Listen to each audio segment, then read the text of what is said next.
serious about creating your digital lifestyle or internet lifestyle, then you will need specific tool for specific purpose.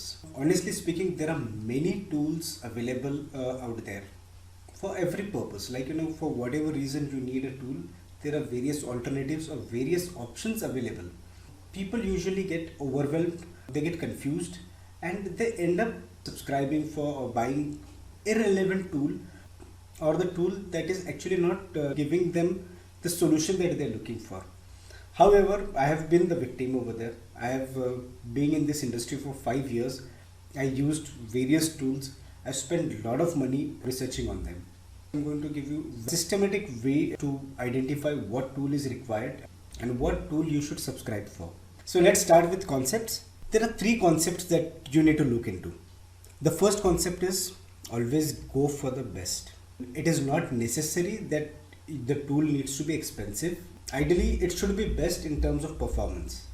Then the second concept that you should always remember is don't be cheap on your journey to success. So whenever you require to accomplish a particular task, and if you have to spend on that particular tool, don't be cheap. Go ahead and subscribe to that tool so that it can solve that purpose for you. Then the third concept is you should have a right intent. What do I mean by right intent? We all are part of this digital world, and we are all working to earn some money. Most of you must be into affiliate marketing. Even I am into affiliate marketing. This is a time now where we have to support each other. I'll give you 2 examples over here. There can be 2 scenarios. One scenario is where you're just trying to find out about a particular tool, or you're just trying to find out some information about a particular tool, and you're doing a research on that. This is the first scenario. And the second scenario will be where you know which tool you want to buy and you're ready to subscribe or buy a particular tool.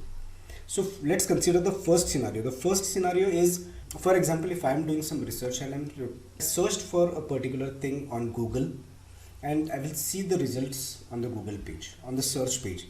So at the top of the Google search, I will see some results which are paid promotions. It shows as ad, and I usually prefer not to click on those ads while I'm doing research. The reason being, even if I'm not going to buy that particular software, if I'm not going to buy that particular tool, the advertiser is going to pay for my click.